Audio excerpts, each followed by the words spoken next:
Amen. So you're there in Isaiah chapter 47, and we are continuing our study through the book of Isaiah. And this is really a continuation of chapter 46, where we're dealing with Bel being bowing down, and we know that Bel was the god of the Babylonians. But we see here very clearly that we're talking about Babylon. So in verse 1 here, I just want to read a few verses here to just get started into the study. It says, "Come down and sit in the dust, O virgin daughter of Babylon. Sit on the ground. There is no throne, O daughter of the Chaldeans, for thou shalt no more be called tender and delicate. Take the millstones and grind meal. Uncover thy locks, make bare the leg, uncover the thigh, pass over the rivers. Thy nakedness shall be uncovered, yea, thy shame shall be seen. I will take vengeance, and I will not meet thee as a man." So we see here that we're going to be getting into the judgment of Babylon. In particular, we're dealing with the physical Babylon that was going to be destroyed, when Belshazzar was king, and after they had taken captive Judah and all that. Okay, but we definitely see how this is there's also a lot that's applying to the Babylon in the future. Okay, so you always see that parallel on stuff that's going on there. But the first thing that I see here is that, we see that you may have seen this kind of terminology used, but actually used with Zion, okay? The virgin daughter of Zion, right? And you see, and you're like, what in the world? Why does it say that? Well, I think in this passage, when it's talking about Babylon, I think it gives us this information as far as why is it saying it like that? Why is it saying it's the virgin daughter of Babylon? I think it kind of defines itself right after it says, "There is no throne, O daughter of the Chaldeans, for thou shalt no more be called tender and delicate." Okay, so what you have to understand is that he's likening this nation or even the city that he's going to destroy to a virgin daughter that's delicate, that's tender, and then he's going to be talking about how your nakedness is going to be shown. You're going to be defiled is essentially what's going to happen, okay? And he's likening it unto, you had a virgin daughter that's being defiled, okay? And that's what this nation. So obviously when you're talking about uncovering the locks, make bare the leg, uncover the thigh, we know that the thigh is nakedness, okay? The Bible talks about that the priests were to wear linen breeches, which means it's a garment that has a breach in it. But it would go from the loin to the thighs, okay? So to the knee would be the thighs, and then your knee down to your foot would be the leg, okay? And so obviously to get to the thighs, you'd be uncovering the leg, right? So it's basically saying, uncovering the leg, uncovering the thigh, thy nakedness shall be uncovered, yea, thy shame shall be seen, okay? So it's likening this nation saying, basically, I'm going to make you naked and ashamed, okay? So obviously the nation itself isn't like a woman that's like got a dress on, okay? But he's just giving this example. And, other places talks about the virgin daughter of Zion. Well, Zion was taken out, right? And so you can see how that would be likened unto the virgin daughter of Zion and how it was defiled, right? And ultimately, all of Jerusalem was completely destroyed. The temple was burned down. The city was burned. The gates were destroyed. The wall was destroyed. Everything was destroyed. But then this chapter is getting into the fact that they went too far, right? Babylon went too far, and now Babylon's being punished, okay? And it's interesting because we're not even to the point where, Judah was even taken captive. We know all this stuff actually happened, okay, because it's in the past. We have Jeremiah. We have, the fact that even history, will tell you that Babylon was completely destroyed. But I want to first get into the idea of, why is he talking about nakedness and being ashamed? Because that's what it really comes down to, is nakedness is a shame. Now, go to Genesis chapter 2, first of all. Genesis chapter 2 and verse 25. And nakedness wasn't always a shame, meaning that when God created man on the earth, they were naked. Man and woman were naked, and they were not ashamed, okay? And it's very clear about that in Genesis 2 and verse 25, before we had the fall of man and before sin came into the world. Notice what it says in verse 25. Now this is after Adam and Eve, basically it says you leave father and mother and cleave unto your wife. It says, and they were both naked, the man and his wife, and were not ashamed. Okay? So there was no shame associated with nakedness before the fall of man. And this really gets into innocency, right? Because they didn't have the knowledge of good and evil, okay? So it wasn't until they ate the fruit in chapter 3, you go to chapter 3 and verse 7, that their eyes were opened and they realized they were naked. Okay, verse 7 there, it says, "And the eyes of them both were opened, and they knew that they were naked, and they sewed fig leaves together and made themselves aprons." Go down to verse 9. "And the Lord God called unto Adam and said unto him, Where art thou? And he said, I heard thy voice in the garden, and I was afraid because I was naked, and I hid myself." Verse 21, it says, "Unto Adam also and to his wife did the Lord God make coats of skin and clothed them." Okay, so the idea here is that you need clothes to cover your nakedness, and the nakedness is shame. Okay, now this is a great passage, obviously, to understand why, when children are coming to the knowledge of good and evil, because children will know that they're naked. Okay, as far as like you could have a 2-year-old that knows like I'm naked, right? They realize that they're naked. Okay, but knowing shame because of that, or like understanding what that means, is a different story. Okay, as far as when your child would be afraid to run around here naked, okay, in front of everybody, and there's plenty of kids that have no problem doing that. They don't think twice about it, right? And you're like trying to catch them, and they're like throwing their clothes off and all this stuff, right? But they get to a certain age, and like a 10-year-old's not just going to take their clothes off and just start running around, stark naked around the church building, right? That would be crazy, and obviously they'd get in a lot of trouble for that. When you're dealing with like toddlers and stuff like that, yes, it's embarrassing for your parents, to be like, I got to get my children who's running around stark naked, but at the same time, like the child isn't feeling that shame. The child doesn't know, they don't have that knowledge of good and evil, if you will. Okay, they know they're naked. Okay, it's not that they don't realize they don't have clothes on. Okay, but the knowledge of understanding that that's, that there should be any shame associated with that. Okay, and that's what this chapter, it starts off basically stating is that I'm going to make you naked. I'm going to make the land naked, and everybody's going to see your shame. Okay, because if you think about Babylon, the big thing with Babylon is the fact that it's like basically clothed with scarlet and like all these like precious jewels. And it's like pretty much a woman that has all this attire on, right? And obviously we know that Babylon's the mother of harlots and all this stuff, And the idea, though, is the fact that God's basically saying, I'm gonna take all that off, and they're gonna see your shame. You're just gonna be stark naked in front of the world. Okay, and that's what He's gonna do to the nation. Okay, as far as destroying it, destroying the land, destroying the cities, burning it down. Destroying the people, like all of that is going to be shown that it's going to be shameful, meaning that they don't really have any power. And if you think about it, you're at your most vulnerable state when you're naked, okay? The thing is, I hate horror movies, okay? Like, I can't stand them. And some of you are like, I love horror movies, and I'm not against you. I'm not saying like, there's something wrong with you, because my younger brother liked horror movies for some reason.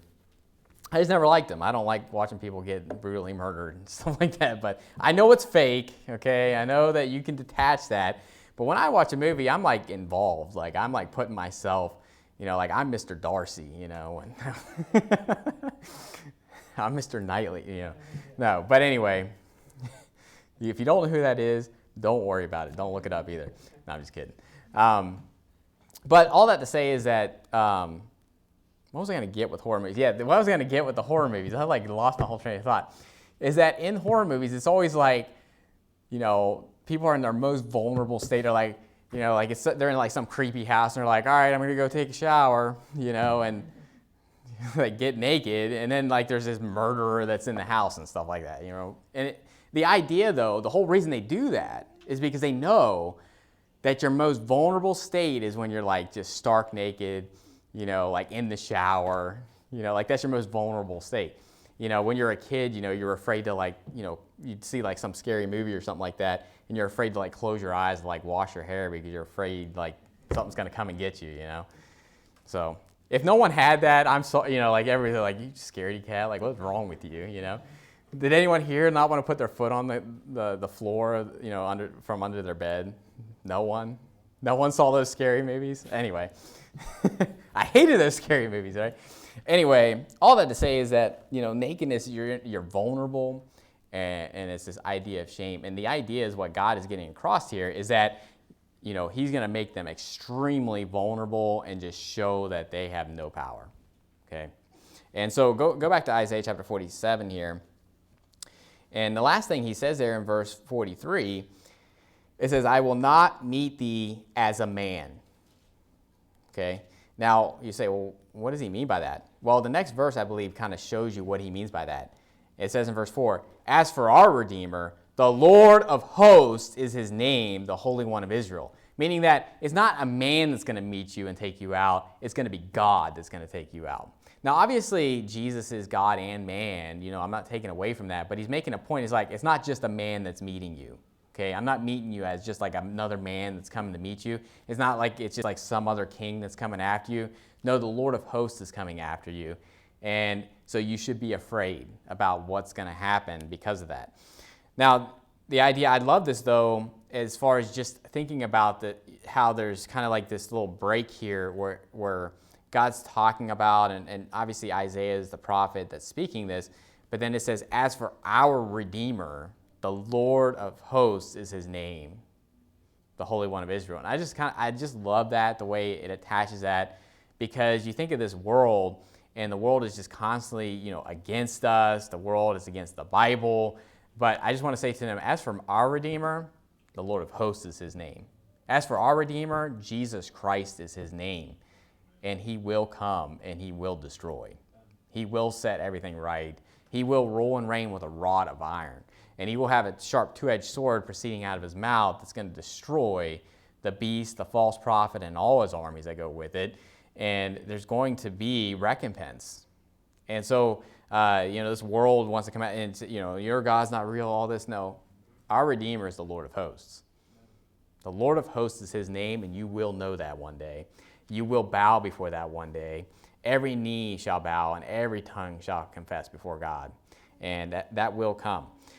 Now, go to Isaiah 43, because you see something similar here in Isaiah 43, dealing with the destruction of Babylon. So obviously there's other passages in Isaiah dealing with the destruction of Babylon. But in verse 13, so Isaiah 43 and verse 13, it says, yea, before the day was, I am he, and there is none that can deliver out of my hand. I will work, and who shall let it?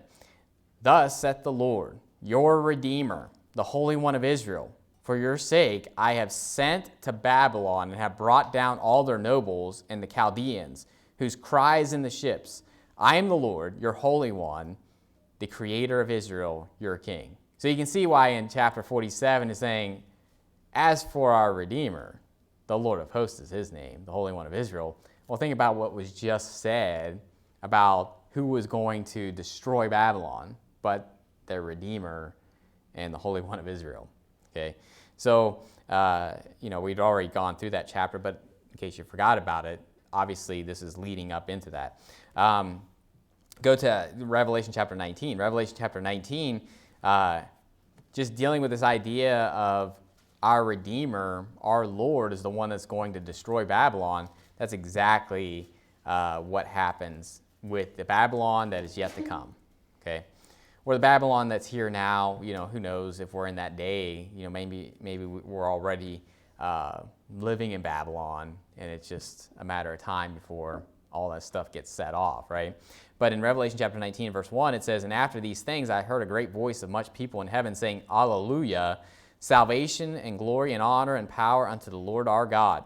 For true and righteous are his judgments, for he hath judged the great whore, which did corrupt the earth with her fornication, and hath avenged the blood of his servants at her hand. And again they said, Alleluia, and her smoke rose up forever and ever. So this is the finale, obviously, of Babylon being destroyed. And you kind of see that here in Isaiah 47, in the fact that, hey, it's the Lord that's going to do this. And I'm going to get into a little more detail as far as, how he does it in the end times and all that. But go to Isaiah 47, verse 5. Isaiah 47. So we'll be going to Revelation. We'll be going to different places to see this parallel, to see, what is this talking about? Because obviously in the New Testament, you're going to see more information, or even in other minor prophets, you'll see more information that is, giving you an idea of what's being said. Verse 5 here, it says, "Sit thou silent and get thee into darkness, O daughter of the Chaldeans, for thou shalt no more be called the Lady of Kingdoms." So you see that phrase, they're called the Lady of Kingdoms. And you think of a lady, you kind of think of like a lord and a lady, right? Because, you think of, I think in the UK, right, they still have like, they'll knight people and it'll be like sir somebody, and it'll be madam such and such, right? Or how do they say that? But you know what I'm saying. It's kind of like an honor or royalty, or like a lord, like a lord compared to whatever the woman lord would be like a lady, okay? And so it's basically stating is that she is like a queen or princess or something like that, some kind of high stature over the kingdoms. And it's stating that she shall no more be called the Lady of Kingdoms. Verse 6, it says, "I was wroth with my people. I have polluted mine inheritance and given them into thine hand. Thou didst show them no mercy. Upon the ancient hast thou very heavily laid thy yoke. And thou saidst, I shall be a lady forever.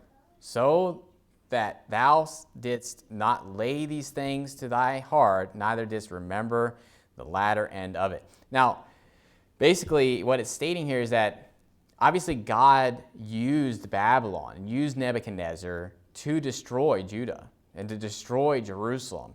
And, he used Nebuchadnezzar, he calls him his servant, to do this act. And he's stating that. He's saying, I was wroth with my people, and I have polluted mine inheritance, but he used Babylon to do that. But he's basically saying, Babylon, you went too far, right? You took it too far, and now you're going to be punished for taking it too far. And this happens more than just in this case. If you read through the Old Testament, you'll kind of see that where God uses a nation to destroy them, and he's like, yeah, I was wroth with them for a little bit, but you went too far, and then he takes it out on that country for going past what God wanted to be done unto them. And then it says, "Thou saidst, I shall be a lady forever." Okay, so basically, this kingdom is stating, I'm going to be a lady, I'm going to be a lord, I'm going to be basically in dominion over these kingdoms forever, right? There's no stopping them, that they can't be taken out, right? It's the pride that's going on with this kingdom, right? Now, go to Revelation chapter 17. Revelation chapter 17. And we see in Revelation chapter 17 the great whore. And I just want you to see that she's dealing with the kings of the earth, okay? And you say, well, why is it talking like as a woman? Well, a lot of times in the Bible, nations are usually described as men, like Israel and Edom and stuff like that. But the city, like the capital cities, are usually referred to as women. Okay, I'm not really sure why.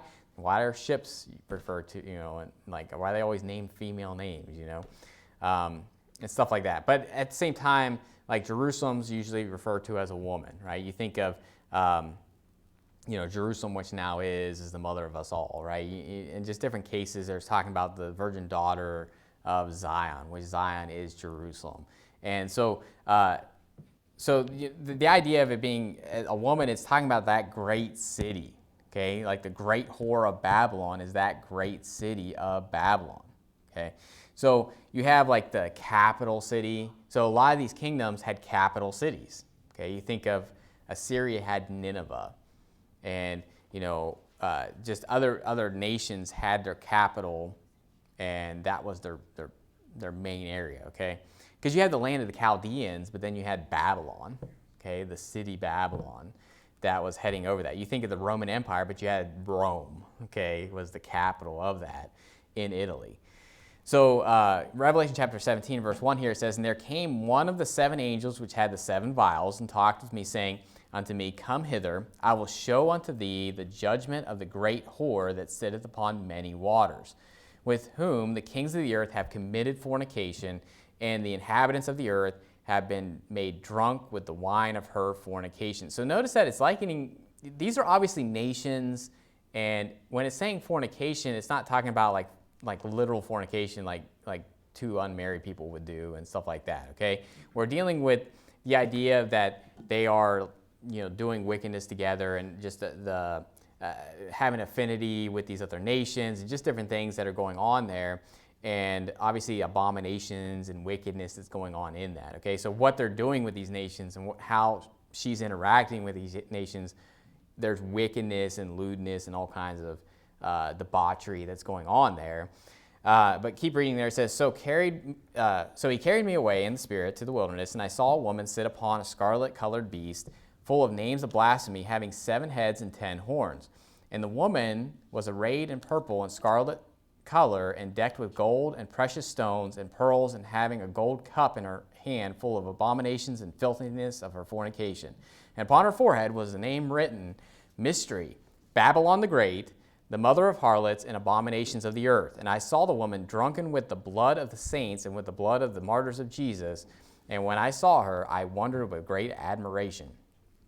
And obviously admiration is just kind of just one, you'd imagine just seeing this and not knowing. And especially if you think about John, who's seeing this, and he's back in, the 1st century AD, and imagine that he's looking at a Babylon in our day. Okay, and imagine the bewilderedness of what in the world? I mean, imagine seeing cars, planes, all kinds of stuff that he's seeing, and just not understanding what in the world is going on, okay? Because you got to understand that this hasn't happened yet. So what he's seeing with this great horror and with this nations and all this stuff, but there's a lot in here when it comes to this. The woman is sitting upon the beast that has 7 heads. Okay, the 7 heads represent 7 kingdoms throughout time, and basically there's this whore, or this woman that represents a city that's on 7 different mountains. Meaning, and what I believe this is stating is that throughout time, this woman has moved from one mountain to another. Okay, it's always been on the same beast, right? Because there's 7 heads on the same beast, but that kingdom falls, goes to the next head. That kingdom falls, goes to the next head. But the woman is on that beast all the way down the line. Okay? Eventually the woman is going to be completely destroyed, because all the heads are going to be destroyed.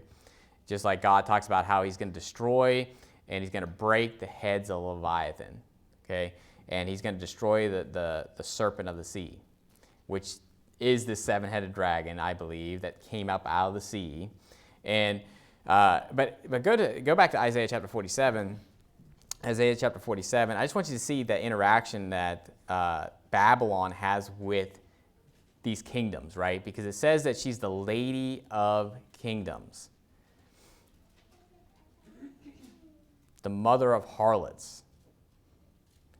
So she's kind of like the one that's over all this stuff and overseeing it. What is this? You're dealing with a world empire is what you're dealing with. Okay? And there's a city that's associated with this world empire. Okay? So that's who Babylon is. Babylon is a city that's associated, or that basically is the headquarters of a world government.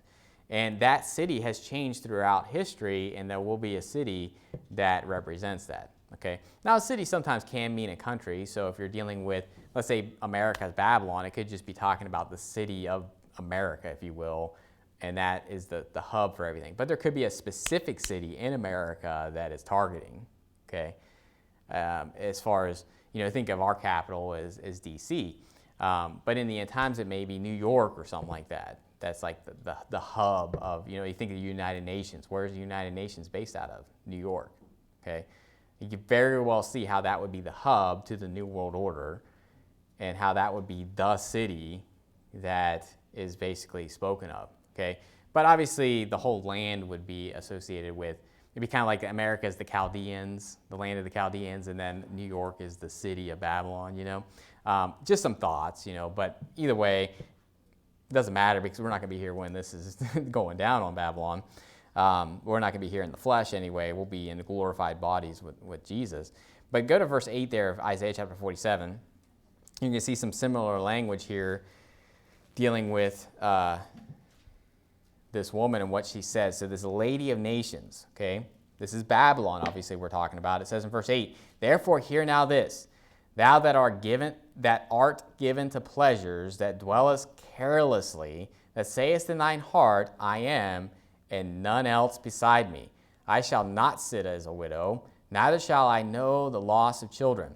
But these two things shall come to thee in a moment, in one day, the loss of children and widowhood. They shall come upon thee in their perfection for the multitude of thy sorceries and for the great abundance of thine enchantments. For thou hast trusted in thy wickedness. Thou hast said, none seeth me. Thy wisdom and thy knowledge, it hath perverted thee. And thou hast said in thine heart, I am, and none else beside me. So I want to break this down as far as just different things I see here. Go to Zephaniah chapter 2. And I kind of want to prove this to you, because I know I've hit on this before when you're dealing with that seven-headed dragon and how you had these seven kingdoms throughout history. Because when John is writing this down, it says 5 are fallen, 1 is, and 1 is yet to come. So he was in the 6th head, he was in that 6th kingdom. The 5 were already gone. They were already dead, okay? Now, obviously, when you see the dragon, you see 7 heads, but in the history of time of where they were at in history, he was on the 6th, okay? 5 are fallen, 1 is, and 1 is yet to come. That means the 1 is the 6th one, right? So that was the Roman Empire, okay? No doubt the Roman Empire was in a world power position at that point, okay? They weren't at their peak yet, but they were, they were the world power. And Zephaniah is dealing with Assyria. Okay, I want you to see the similar language that's used when it's talking about Nineveh compared to Babylon. Okay, because what do we see in Isaiah 47? Keep your finger in Isaiah 47. We see that the woman is called careless, and it says, I am and none else beside me. Do you see that? It says that about Babylon, about this lady of nations, right?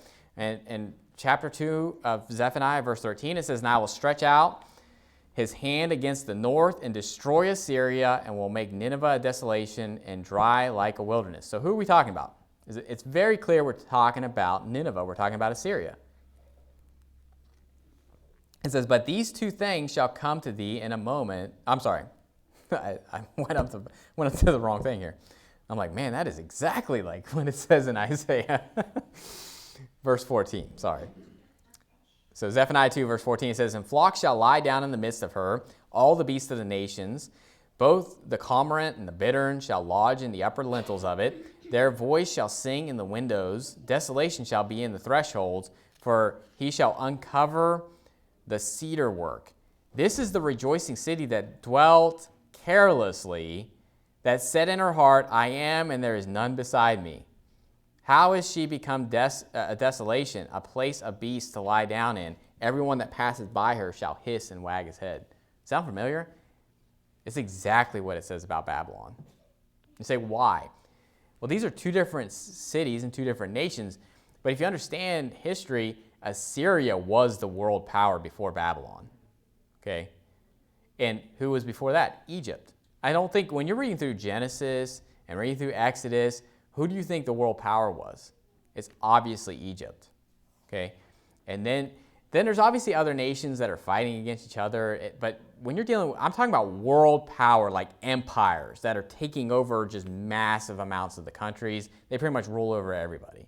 And Assyria was a huge kingdom that was ruling over a lot of people, and the only piece that they couldn't get was Jerusalem. And the historians are just like, yeah, we don't really know why, but they just could not get Jerusalem for some reason. Well, we know why, because we believe the Bible, okay? And obviously God protected Judah from that, but when it came to the Babylonian Empire, their sins caught up to them. And God used the Babylonians to take them out. So I want you to see that similarity, because I think that really helps you understand that when you're dealing with the seven-headed dragon, that city, that core is the same all the way down the line. It's just moving locations. That's why it says that she sitteth upon many waters. Okay? What do the waters represent in Revelation chapter 17? But nations, peoples, and tongues. Okay? That's what it says the waters represent. Because when you're dealing with this dragon, okay, in the end times, there's not literally going to be a dragon. Listen, Godzilla is not coming out of the ocean and terrorizing everything, okay? It's not going to be that. It's not going to be this seven-headed dragon and then Godzilla comes up and they fight, okay? It's all picturing something, okay? It's all picturing, it all represents something. And the seven heads represent seven kingdoms throughout time. The 10 horns represent 10 kingdoms that are in the last times, okay? They're like the 10 toes that are on the image that Nebuchadnezzar sees in Daniel chapter 2. And so those 10 kings are all there, okay? So those are all kingdoms all at once in the end times, but you're dealing with a final kingdom and a final world power is what you're dealing with. Okay, so that hasn't happened yet. We don't have a world power. You say, well, America's a world power. Kind of, but it's not like Rome was. It's not like Greece was. It's not like the Assyrians were. It's not a complete world power, and it will be eventually. But I want you to see that similarity because it is literally saying the same exact thing. It's talking about the city that sits carelessly, saying, I am, and there is none beside me. That's exactly what Babylon said. And isn't it interesting that all those kingdoms fell?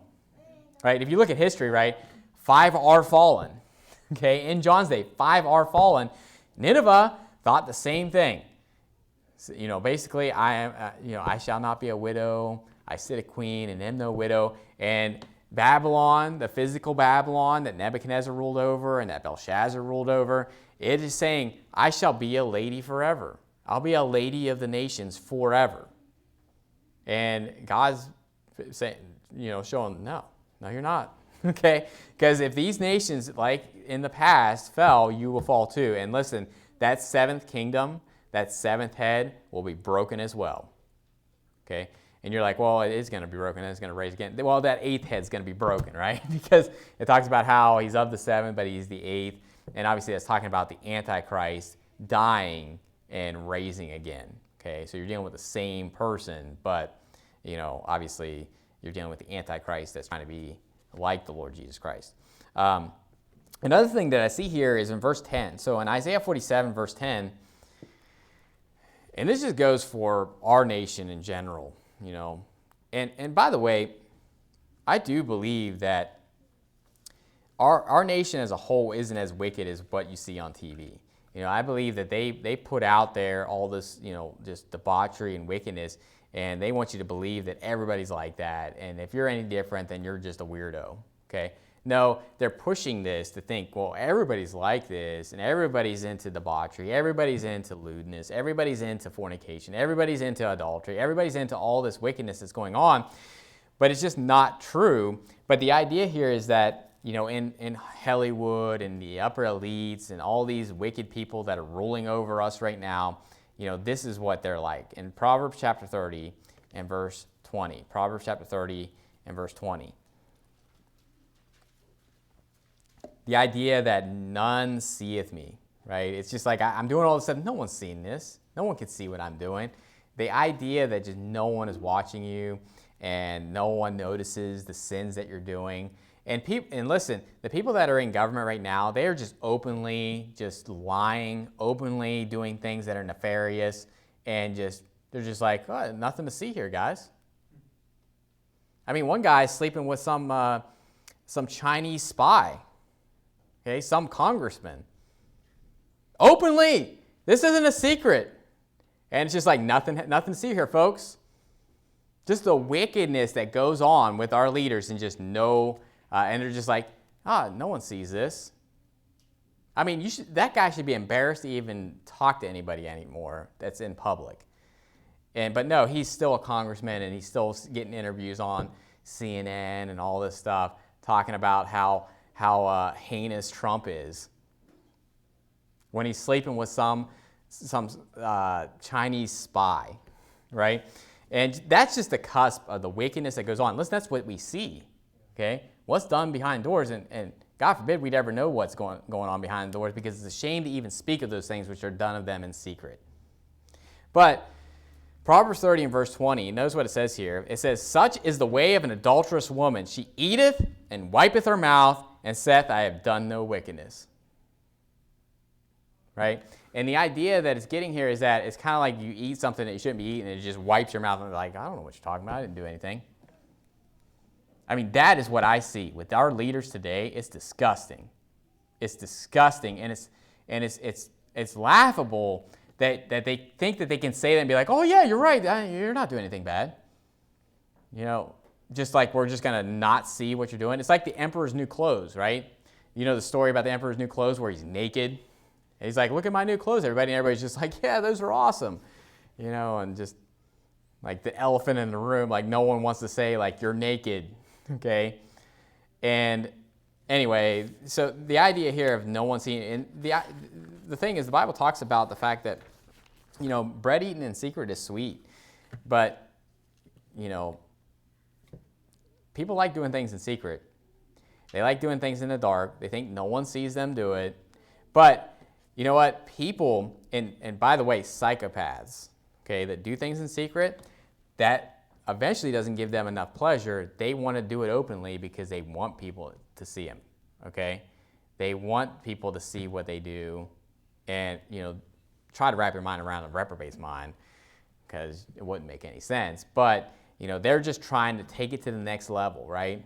Because it doesn't matter. The most wicked thing, it's just eventually they'll get desensitized to it and they got to do something even more wicked, okay? That's why they start off with men, okay? But then it goes down to children, goes down to animals, goes down to other wickedness, and it just gets worse and worse and worse and worse till, you know, you get to Jeffrey Dahmer or something like that. And the idea here is that, you know, they want to do it in secret, but eventually it's just like open. You know, what are you going to do about it? And that's what our country's like today. The leaders are just pretty much like, yeah, I'm doing that. What are you going to do about it? Right? That's what's going on today. And, you know, eventually their shame is going to be brought before them. These wicked people that are in office today, their legs will be made bare and their nakedness will be shown and they will pay for their sins. Now, Isaiah chapter 39, notice what it says in verse 14. Isaiah 29 and verse 14.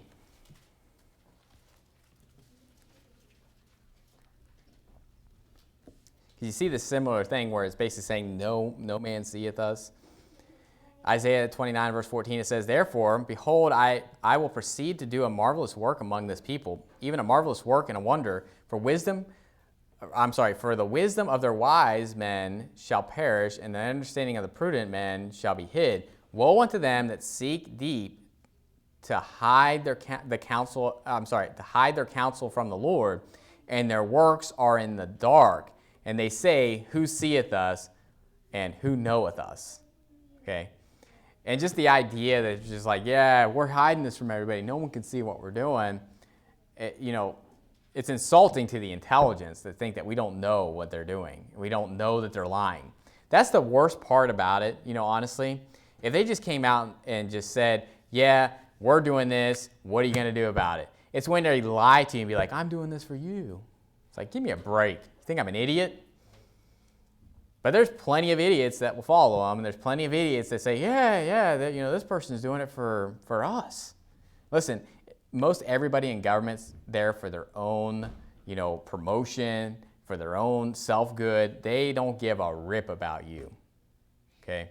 And I know there's some good people in there. I know there's some people that, you know, are wanting to try to make a difference and that got in there to try to make a difference. But, you know, most people in there are psychopaths. Most people in there just want power. They want money, and they don't give a rip about you. They don't give a rip about me, and they'll do whatever it takes to get what they want. And then they just lie to us. And they think that we don't see it. That's what's funny about it, is they think that we don't see what they're doing, okay? Now, in Revelation chapter 18, go to Revelation chapter 18.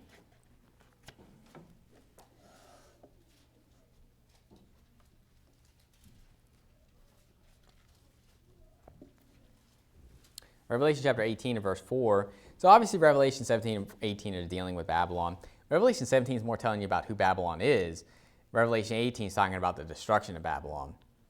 Notice what it says here in verse 4. It says, and I heard another voice from heaven saying, come out of her, my people, that ye be not partakers of her sins, and that ye receive not of her plagues. For her sins have reached unto heaven, and God hath remembered her iniquities. Reward her even as she rewarded you, and double unto her double according to her works. In the cup which she hath filled, fill to her double. How much she hath glorified herself and lived deliciously, so much torment and sorrow give her. Notice this, for she saith in her heart, I sit a queen, and am no widow, and shall see no sorrow. Therefore shall her plagues come in one day, death and mourning and famine, and she shall be utterly burned with fire, for strong is the Lord who judgeth her. Okay, so we see here that it's very clear that in one day, and you see the same thing said in Isaiah. Now we know that in 1 hour, it's going to be even more specific later on, that in 1 hour she's destroyed. Okay, and you think of Babylon, remember Babylon in the story with Daniel, when the writing was on the wall and Daniel gave the interpretation. When Daniel gave the interpretation to Belshazzar, he said, tonight you're going to die. That's how fast it was. That night it was over. So it wasn't like this long drawn out thing where Babylon was being destroyed. And obviously God used the Medes and the Persians to basically take out Babylon. And we're going to see later on that God's going to use someone else to destroy Babylon even in the future. Okay. Now, Isaiah chapter 47, back to Isaiah chapter 47 and verse 9. And another thing that's brought up here is witchcrafts and sorceries. Okay. You say, that's just Harry Potter stuff. That's not even made, that's just made up. No, witchcrafts and sorceries are real things. Okay. And you're obviously dealing with devils, and you're dealing with spiritual wickedness that's going on with this. Okay. And so demonic forces are being used during this time. Okay. And so I want you to see what it says here in Isaiah 47. Notice in verse 9 it says, but these two things shall come to thee in a moment, in one day, the loss of children and widowhood. They shall come upon thee in their perfection for the multitude of thy sorceries and for the great abundance of thine enchantments. So it's stating why this is coming upon them. It says in verse 11, it says, therefore shall evil come upon thee, thou shalt not know from whence it riseth, and mischief shall fall upon thee, thou shalt not be able to put it off. And desolation shall come upon thee suddenly, which thou shalt not know. Stand now with thine enchantments, and with the multitude of thy sorceries, wherein thou hast labored from thy youth. If so be, thou shalt be able to profit. If so be, thou mayest prevail. Thou art wearied in the multitude of thy counsels. Let now the astrologers, the stargazers, the monthly prognosticators stand up and save thee from these things that shall come upon thee. So it's basically saying you've been using all this sorcery, you've been using all these astrologers and stargazers, and use them now when all this destruction. See if they'll save you. And so he's basically talking about the fact that this is the reason it's all coming upon you. Now use that to see if that'll save you. Okay. Now, the Bible talks about how in Revelation chapter 18, how, the same thing applies in the future. Okay. Go to Revelation 18 and verse 23. But you say, well, we're in the New Testament. There's no sorcery or witchcraft going on. That's like saying there's no more demon possessions, even though Paul had to deal with that with, the 7 sons of Sceva, like the idea of those, that they were like torn by these familiar spirits or, these unclean spirits. There's still devil possessions going on out there. There's still, evil spirits that are out there as far as, the fallen angels and all that stuff. You say, well, we know what astrologers are, stargazers, you could probably figure that out, right? So you're dealing with people that are like looking up in the stars and trying to observe times and all that. Monthly prognosticators. I always remember this from Groundhog's Day, the Bill Murray movie, and they're like bringing out Phil and they're like giving this whole speech, and it says the prognosticator of prognosticators, And I remember when I saw that when I was younger, I was like, what in the world does prognosticate even mean? But it's basically just telling the future, right? It's basically like telling what's going to happen in the future. And obviously, we don't believe a stupid groundhog is going to actually tell you how much longer the winter is going to be or anything like that.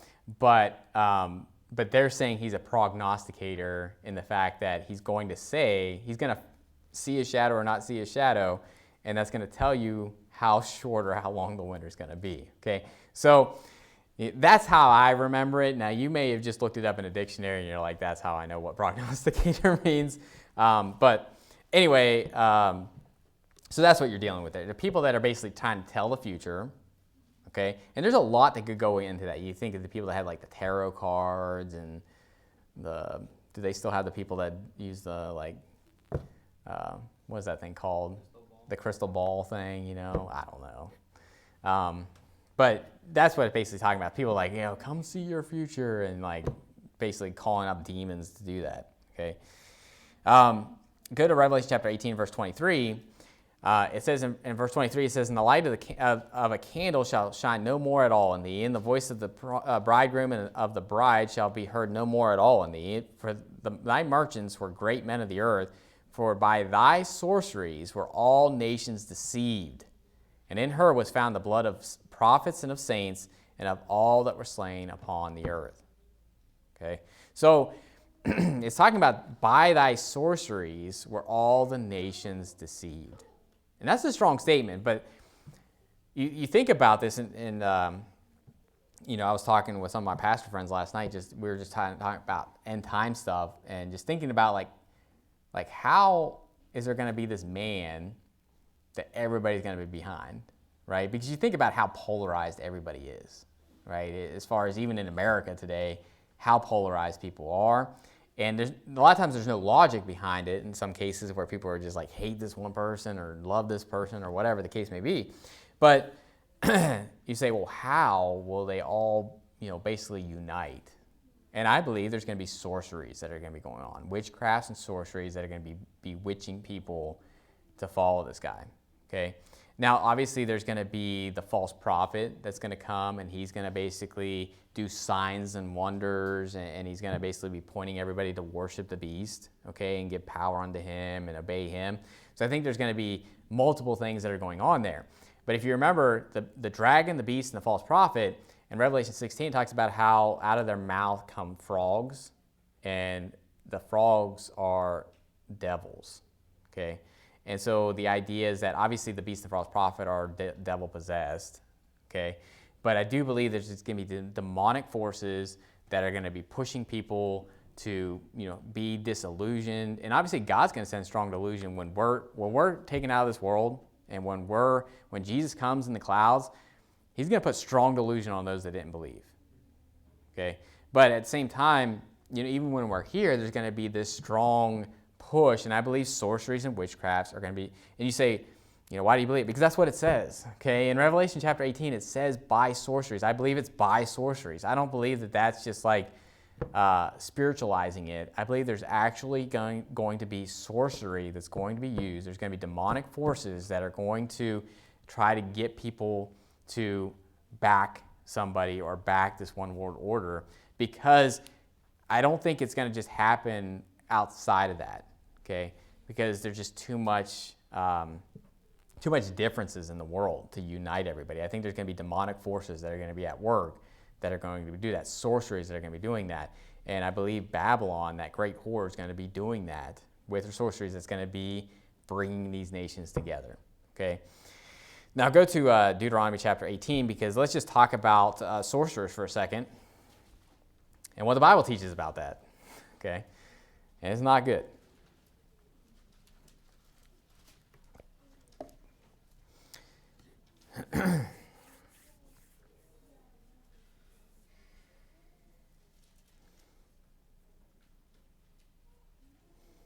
So in verse 9 there, Deuteronomy chapter 18, verse 9, it says, "When thou art come into the land which the Lord thy God giveth thee, thou shalt not learn to do after the abominations of those nations. There shall not be found among you any one that maketh his son or his daughter to pass through the fire." So that should be pretty obvious, right? You don't sacrifice your children, okay?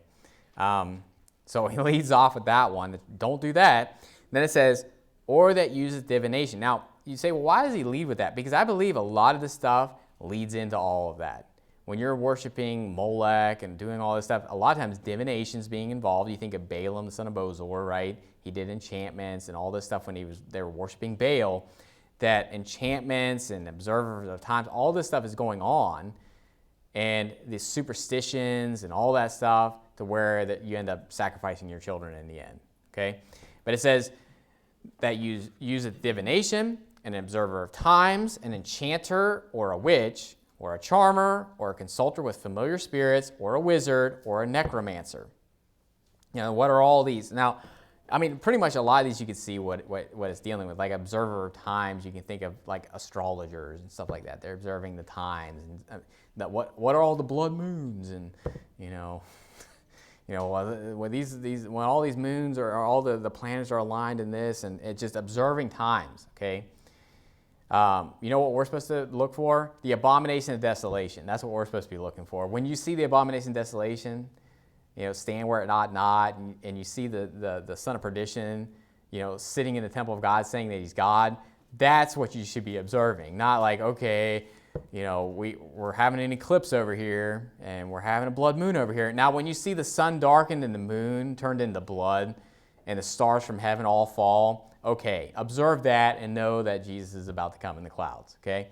But you're not going to really need to get out a map and try to map this stuff out, because it's going to be like that Jesus is going to be coming like lightning through, into the in the clouds. Now, a charmer, I always think of the snake charmers, but I'm sure there's other things that are going on with that. Consulter of familiar spirits, pretty self-explanatory. Wizards, necromancers. Necromancers are people that talk to the dead, okay? This one's easy if anybody, in here is still studying Greek, but necros means dead, okay? It means people that are dead, okay? So you can see necromancer, necromancy is dealing with dead people, okay? Now, when you're dealing with necromancy, you got to understand this. I do not believe that people are talking to people in hell, okay? The only place in the Bible where you deal with someone that was dead, like when you think about someone talking to someone that was dead, was like Samuel and the witch at Endor, right? And that was a saved person, though. And the only time you see people coming back from the dead and like walking around, like in the case when Jesus was resurrected from the dead, there was actually bodies of the saints that came up out of the graves and walked into Jerusalem. That it was bodies of the saints, though. Okay, saved people that came back from the dead, not, people that are in hell. And so all these people, when, people are trying to talk to the dead, they go into haunted houses, they try to talk to the dead, they go to other places, they try to talk to the dead. The only people you're going to talk to are devils, okay? Because most of those people that you're trying to talk to are in hell, and you're not going to be talking to them, okay? So when it says necromancy, it's not saying like, yes, you can talk to the dead, okay? It's just saying that people that think they're talking to the dead, right? It's just like the people that said, Lord, Lord, will we not cast out devils in your name, right? Does that mean they actually cast out devils? No, they thought they did, okay? That doesn't mean they actually did. So anyway, all that to say is that these are abominations that the Lord drove them out for. And he's obviously saying, when you go into the land, don't be like them. Don't do these things. Don't be witches. Don't be wizards. Don't be these charmers or necromancers or dealing with familiar spirits. Actually, the Bible puts the death penalty on that. It says, I suffer not a witch to live. Okay? So this is not something that we should be taking light of or anything like that. Now go to Isaiah chapter 47, and we'll be finishing up the chapter here. And so we see the destruction when it comes to Babylon.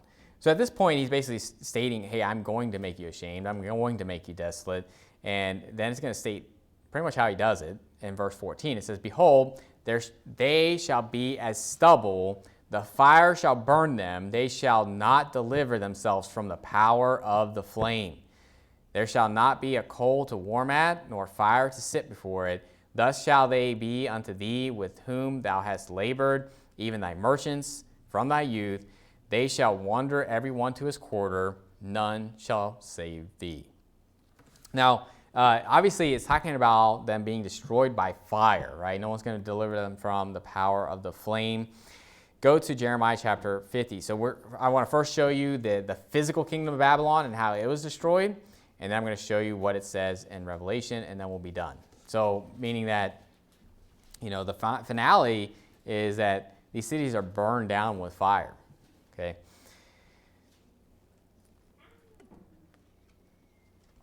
Now, did God destroy Babylon with like fire and brimstone like Sodom? No, the Bible talks about how he used, the Medes and the Persians to take out Babylon. Okay, and they burned it down with fire, right? They destroyed it. And notice what it says in verse 32.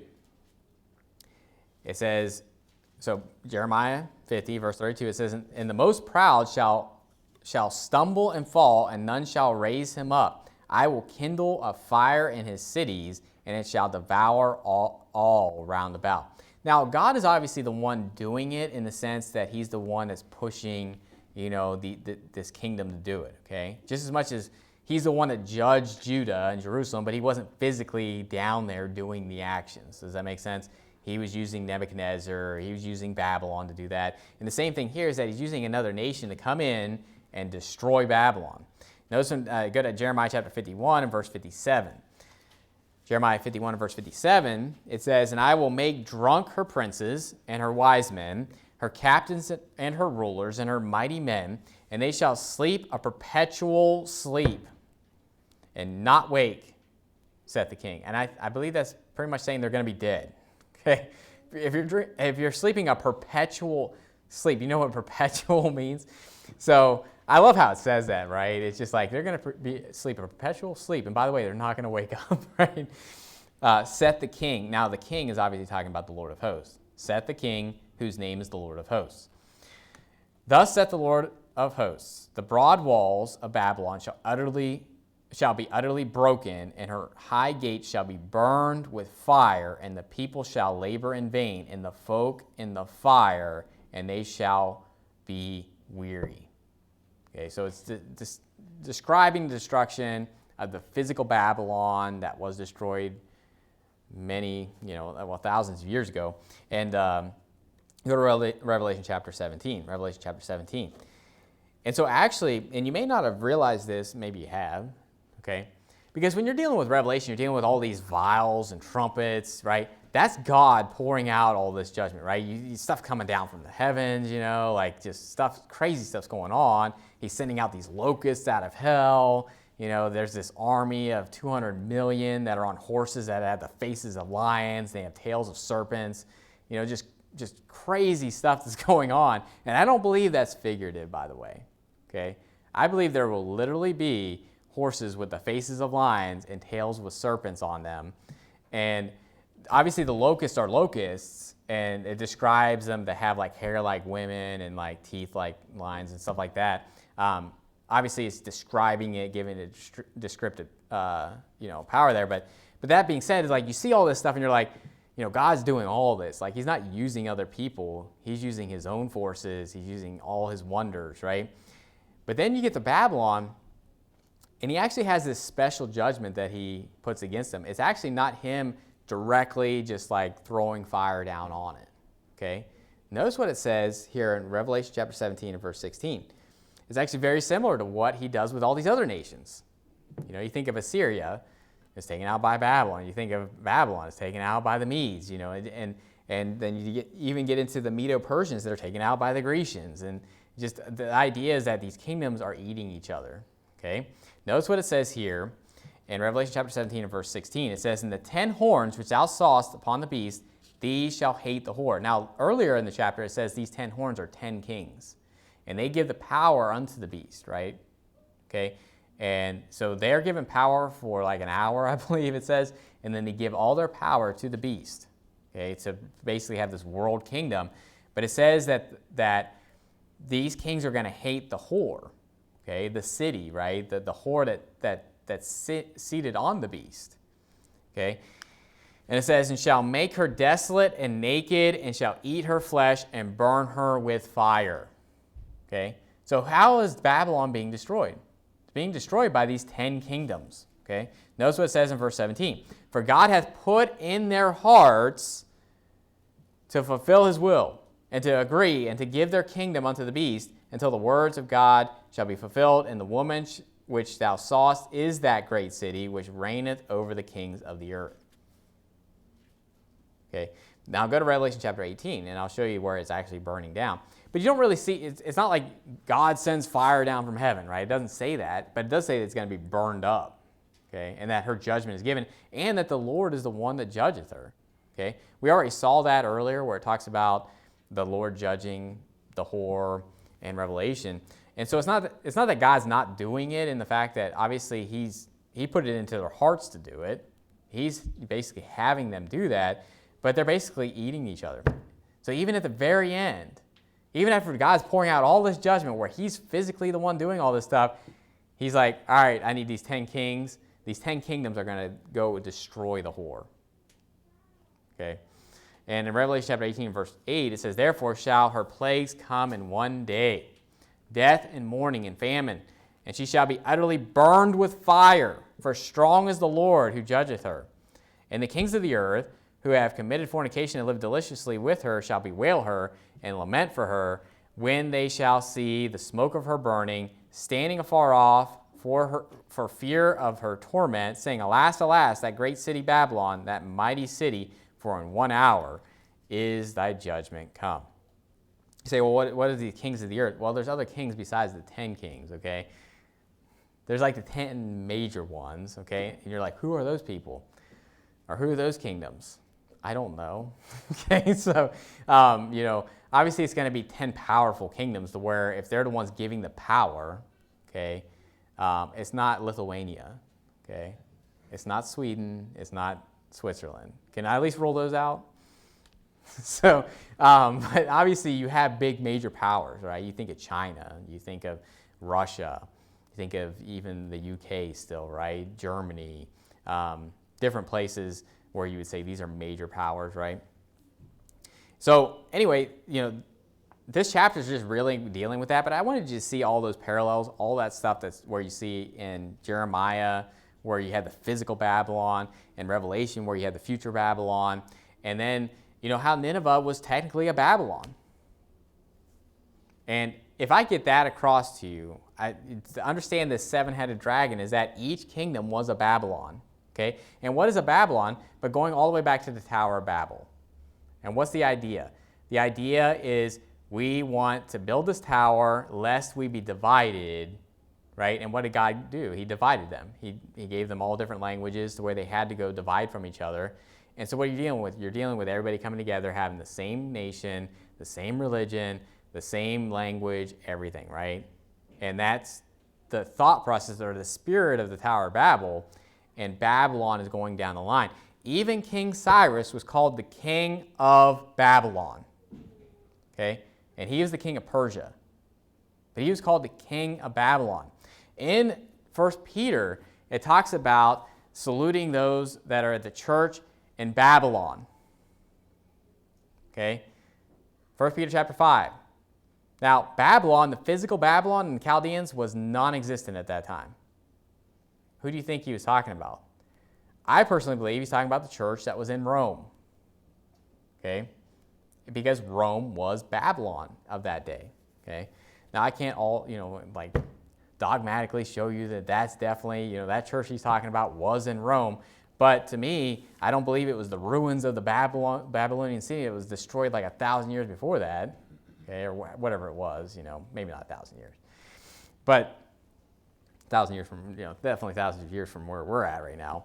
But anyway, this is a great chapter to show you that. And it really, if you look at chapter 46 to 47, these are coupled together. You'll see everything that's going together in that when you're dealing with this. So let's end with a word of prayer. Dear Heavenly Father, we thank you for today. Thank you for your word. Thank you for the book of Isaiah and just all these scriptures and just how everything lines up, everything fits together. And Lord, just pray you to help us to understand these passages. Mostly, Lord, that we can use them in our walk with you, and that we don't just have knowledge, but that we actually use the knowledge that we have. And Lord, just pray you be with us throughout this week. Pray you be with those that are pregnant. Pray you be with my wife particularly. And Lord, just pray that you be with us as we go back to work. Lord, we love you. Pray also in Jesus Christ's name. Amen.